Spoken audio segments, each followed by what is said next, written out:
રાજ્યમાં અસામાજિક તત્વોનો આતંક વધી રહ્યો છે। વિદ્યાર્થીઓને ધમકાવી પૈસા પડાવ્યાનો મામલો સામે આવ્યો છે। વિદ્યાર્થીઓને ધમકાવી બળજબરીથી પૈસા પડાવ્યા ઘટના સામે આવતા પોલીસે કાર્યવાહી કરી। બાતમીના આધારે પોલીસે 3 આરોપીઓની ધરપકડ કરી છે। પોલીસે આરોપી સામે ગુનો નોંધી વધુ કાર્યવાહી હાથ ધરી। અહીં વાલીઓએ આરોપી ઝડપાઈ જતા રાહતનો શ્વાસ લીધો। ઘટનાને લઈ શાળા અને કોલેજ આસપાસ પેટ્રોલિંગ અને સર્વેલન્સ વધારવામાં આવ્યું। તો આ 3 જેટલા આરોપીઓ કે જેમને પોલીસે ઝડપી પાડ્યા છે। આ આરોપીઓ દ્વારા વિદ્યાર્થીઓને ધમકાવીને બળજબરીપૂર્વક તેમની પાસેથી પૈસા પડાવવામાં આવતા હતા। ત્યારે આ પ્રકારની પ્રવૃત્તિઓ વધતા હવે પોલીસે પેટ્રોલિંગ પણ વધાર્યું છે। આગળ વાત કરીએ, કલાકાર દેવ પગલીનો વિડીયો વાયરલ થયો છે। સાધુ પર આફત સમયે સમાજે ભેગા થવા માટે તેમણે આહ્વાન કર્યું। સનાતન ધર્મની રક્ષા કરવા માટે તેઓ આહ્વાન કરતા નજરે પડ્યા। ઇન્દ્ર ભારતી બાપુના સમર્થનમાં સમાજને હિન્દુ સનાતન અંગે જાગૃતિ અંગે તેમણે આ દાવો કર્યા હોવાનું કહ્યું। સમાજના સમૂહ લગ્નમાં તેમણે આ વાત કરી હતી, જેનો એક વિડીયો વાયરલ થઈ રહ્યો છે। કે જ્યારે જ્યારે સાધુ સંત ઉપર કે આપણા સમાજ ઉપર કોઈ પણ આફત આવે તો કોઈ આવે કે ના આવે પણ આપણો સમાજ ભેગો થાજો। એ હિન્દુઓ જાગ જાઓ રે, સનાતન ધર્મ की रक्षा करो। કીર્તિ પટેલની ધરપકડ બાદ પણ તેને કોઈ શરમ ન હોય તેવા દ્રશ્યો જોવા મળ્યા। પોલીસ લઈ જઈ રહી હતી તે દરમિયાન કીર્તિ પટેલ હસતી જોવા મળી, મીડિયા સમક્ષ હાથ હલાવતી જોવા મળી। કીર્તિ સાથે બેઠેલા પોલીસ કર્મીઓ પણ તેની સાથે હસતા નજરે પડ્યા।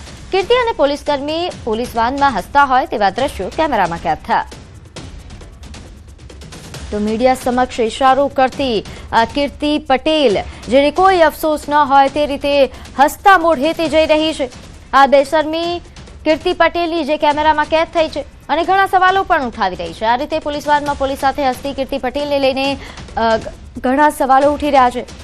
નોંધે છે કે આજે 4 વાગે તેને ફરી એકવાર કોર્ટમાં રજૂ પણ થાય તેવા પ્રકારની શક્યતા છે। હાલ તેના રિમાન્ડ મંજૂર કરવામાં આવ્યા છે।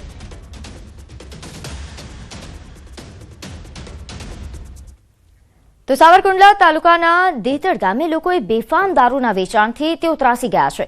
કંટાળેલા સ્થાનિકોએ સાવરકુંડલા રૂરલ પોલીસ સ્ટેશનનો ઘેરાવ કર્યો। ગામમાં વધી રહેલા દારૂના વેપારના કારણે બહેનો અને દીકરીઓ માટે બહાર નીકળવું મુશ્કેલ બન્યું છે। તેથી ગ્રામજનોએ પોલીસ અધિકારી સમક્ષ રજૂઆત કરી। ગામના સરપંચ સહિત આગેવાનો અને મહિલાઓ મોટી સંખ્યામાં પોલીસ સ્ટેશન પહોંચી અને બુટલેગરો સામે કડક કાર્યવાહી કરવાની માંગ કરી। 24 કલાકમાં દેતડ ગામમાં દારૂનું વેચાણ સંપૂર્ણ બંધ કરવા માટે આવેદનપત્ર પાઠવાયું હતું। પોલીસે યોગ્ય પગલાં લેવાની ખાતરી આપતા હાલ પૂરતો મામલો શાંત પડ્યો। દારૂ પી પીને અમારી છોકરીઓ બેન દીકરીની ઇજ્જત લૂંટવા હોતન જાય છે અને અમારી બાજુમાં જ રહેશે। અમારા આદમી મજૂર માણસ છે, અમારે થોડું 24 કલાક એકલા ઘેરે રહેવાય સાહેબ। અમારે એનથી છે ને ગામ મેકાવાનું છે, બીજું કઈ નહીં। બહુ ત્રાસ આવી ગયો છે હવે દારૂથી। દેતડ ગામની અંદર અવારનવાર મને દારૂ બાબતના ફોન આવતા, જેથી આજ દેતડ ગામના સમસ્ત ગ્રામજનો અહીંયા પોલીસ સ્ટેશન ઉપસ્થિત થઈ અને આપણે પીએસઆઈ સાહેબને એવી રજૂઆત કરેલ છે કે દેતડ ગામની અંદર જે બુટલેગર છે, જે અસીરભાઈ છગનભાઈ વાઘેલા કરી, એ ગામની અંદર બેફામ રીતે દારૂ વેચતા હોય અને એનાથી લોકો, બહેનો દીકરીઓ અને જે સજ્જન વ્યક્તિઓ છે તે કંટાળી ગયેલ હોય। તે બાબતે આપણે પીએસઆઈ સાહેબને રજૂઆત કરેલ છે। અમારા ગામમાં દારૂનું દૂષણ બહુ વધી ગયું છે અને એના હિસાબે બેન દીકરીઓને બહાર નીકળવું બહુ તકલીફ પડે છે। એટલે ગામ લોકો ભેગા થઈને અને રજૂઆત કરવા આવ્યા છે। એટલે અમે સાહેબને રજૂઆત કરીને અરજી આપી છે કે ભાઈ આ અમારા 24 કલાકની અંદર દારૂનું દૂષણ દેતડમાં રહેવું ન જોઈએ। તો હાલ આ મામલે વધુ વિગત સાથે મારી સાથે સંવાદદાતા રાજન જોડાઈ ગયા છે। રાજન, દેતડ ગામે જે આ દારૂના વેચાણ સામે લોકોએ મોરચો માંડ્યો છે, શું છે સમગ્ર મામલો? આમ જોવા જઈએ તો સાવરકુંડલા તાલુકો તો ઠીક છે, પરંતુ સમગ્ર અમરેલી જિલ્લામાં આ પ્રકારની પરિસ્થિતિ હોય તે પ્રમાણે લોકો હવે ઘરની બહાર નીકળી રહ્યા છે। ગઈકાલે જે ઘટના બની સાવરકુંડલા તાલુકાના દેતડ ગામે બેફામ રીતે વેચાતા દારૂ સામે લોકોએ મોરચો માંડ્યો છે, પોલીસ સ્ટેશનનો ઘેરાવ કર્યો હતો અને 24 કલાકમાં જ આ દારૂની બંધી કરવા માટે, પોલીસને એક્શનમાં લાવવા માટે તેઓએ પોલીસ સ્ટેશનનો ઘેરાવ કર્યો હતો। આવેદનપત્ર પણ પાઠવ્યું છે। લોકોએ કેટલો ડર છે બહેન દીકરીઓને બહાર નીકળવા માટે કેટલાક લોકો જે દારૂ પીને દંગલ કરતા હોય છે તેની સામે આ સમગ્ર મામલો હતો. જોકે પોલીસે ગ્રામજનોને ખાતરી આપી છે કે આવતા 24 કલાકમાં આ પ્રકારની જે પણ દૂષણો છે તેને ડામી દેવામાં આવશે ને એટલે હાલ પૂરતો આ મામલો શાંત થયો છે. પરંતુ જે રીતે દારૂના ધંધાર્થીઓ બેફામ થયા છે તેની સામે લોકોનો આ રોષ જોવા મળી રહ્યો છે. જી આભાર માહિતી આપવા બદલ. તો વડોદરા શહેરમાં વિકાસ કાર્યો માટે ઠેર ઠેર ખોદેલા ખાડા માથાનો દુખાવો બન્યા છે. ખાડાઓના કારણે અહીં દુલ્હન ટ્રાફિકમાં અટવાઈ હતી. ટુ વ્હીલર પર લિફ્ટ માંગીને લગ્ન સ્થળે પહોંચી. જાન પહોંચી ગઈ હતી ને દુલ્હન ટ્રાફિકમાં ફસાઈ ગઈ. લિફ્ટ માંગીને લગ્નમાં પહોંચતી દુલ્હનનો એક વિડીયો વાયરલ થઈ રહ્યો છે. 15 મિનિટના ડિસ્ટન્સ પર પહોંચતા 45 મિનિટ લાગી. રોડ રસ્તા ખોદી નાખવાના કારણે ડાયવર્ઝન આપવા પડ્યા છે. મુહૂર્ત સાચવવા માટે લગ્નનું ફોટોશૂટ પણ બાકાત રાખ્યું. આજે આ રોડ પર ટ્રાફિકની સમસ્યા હાલ માથાનો દુખાવો બની છે. દરરોજ ટ્રાફિક જામમાં અહીં નાગરિકો ફસાય છે, પરેશાન થઈ રહ્યા છે. એકચ્યુઅલી હું પાર્લરથી રેડી થઈને ઘરે આવી. ઘરેથી પછી જતી હતી હું, કેમ કે ટાઈમ થઈ ગયેલો અને બારાત ઓલમોસ્ટ આવવાની હતી. થોડો ટાઈમ હતો મારી પાસે કે હું ફોટોશૂટ કરવાનું હતું. તો ફોટોશૂટ તો થયો નહીં, કેમ કે ટ્રાફિક એટલો બધો હતો. વન વે હતો, કેમ કે એક સાઈડ બધું ખોદી નાખેલું હતું અને જે વન વે હતો ત્યાં 3 બસ ફસાઈ ગઈ હતી, એટલે કોઈ બસને જવાની જગ્યા નહોતી. તો થરાદ ખાતે ગુરુ બ્રાહ્મણ સમાજનો પ્રથમ ભવ્ય સમૂહ લગ્ન મહોત્સવ યોજાયો. વાવ, થરાદ અને સુઈગામ પંથકના ગુરુ બ્રાહ્મણ સમાજના કુલ 18 યુગલોએ પ્રભુતામાં પગલાં પાડ્યા. લગ્ન મહોત્સવમાં વિધાનસભાના અધ્યક્ષ શંકર ચૌધરી પણ ઉપસ્થિત રહ્યા. તેમણે થરાદ ખાતે હવે આધુનિક સાયન્સ સિટી સેન્ટર બનાવવાની જાહેરાત કરી. સરહદી વિસ્તારના વિદ્યાર્થીઓને વિજ્ઞાન અને ટેકનોલોજી ક્ષેત્રે આગળ વધારવા માટે સ્થાનિક સ્તરે અત્યાધુનિક સુવિધા મળશે. અને નજીકના સમયની અંદર એક સાયન્સ કેન્દ્ર એ રીતનું ડેવલપ થશે કે બાકીના લોકો પણ અહીં આવશે અને બીજા બધાને દિશા આપવાનું કામ કરીશું. અને આપણા ભલે ગામડાની અંદર રહેતા હોય, છેલ્લા ગામની અંદર રહેતા હોય, પરંતુ એ દીકરો દીકરી પણ દુનિયાનું શ્રેષ્ઠ જે વિજ્ઞાન છે એ વિજ્ઞાન સુધી પહોંચી શકે.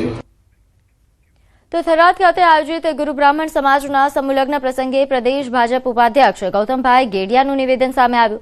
તેમણે કહ્યું કે હવેના છૂટાછેડા મોબાઈલના લીધે થાય છે.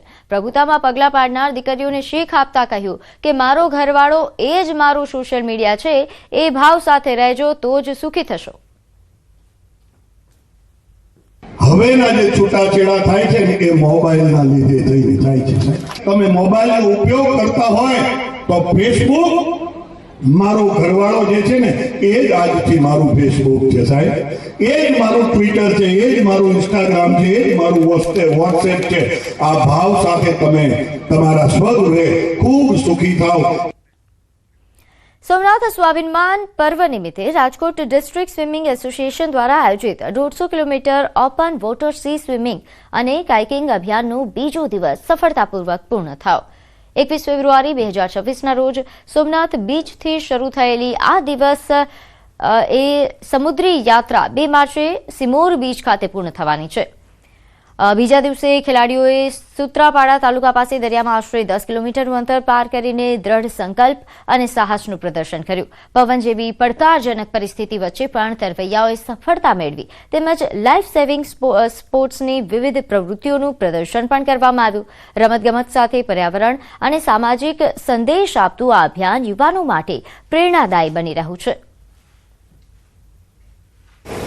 સોમનાથથી અને દેલવાડા સુધી જે અંદાજે 150 કિલોમીટર સુધીનો અમારો આખો જે રૂટ છે, જેમાં 2 ગર્લ્સ છે, એમાં એક કયાક કરશે, એક સ્વિમિંગ કરશે. ટોટલ 7 છોકરાઓ છે. સાથે સાથે અમે જે સ્કૂબા ડાઇવિંગ એનું પણ થોડું એક્સપ્લોર કરીએ છીએ. સાથે સાથે સ્વચ્છતા હોય છે, દરિયાની અંદરની સ્વચ્છતા એ અમે ખાસ અમારો એક પોઈન્ટ છે. સાથે સાથે કેન્સર કેર ફાઉન્ડેશન પણ અમારી સાથે હોય છે. આમાં પ્રિકોશન ઘણા લેવા પડે, કેમ કે સી છે એક ઓપન સ્પેસ થઈ, તો એના માટે અમે લોકોની હારે લાઈફ સેવિંગ બોટ્સ હોય છે. અમે લોકો ખુદ એના માટેની ડાયટ સ્પેશિયલ હોય, પ્લસ એટલી પ્રેક્ટિસ કરી હોય. એના માટે અમે લોકો બોડી ઉપર ગ્રીસ અપ્લાય કરી ના પડીએ, જેનાથી જે દરિયાઈ જીવસૃષ્ટિ છે એ અમને એની હારે એન્કાઉન્ટર થાય. સોમનાથથી લઈ અને દેલવાડા સુધી સ્વિમિંગ, ઓપન વોટર સ્વિમિંગ અને ઓપન વોટર કયાકિંગનું એક્સપિડિશન કરી હતી.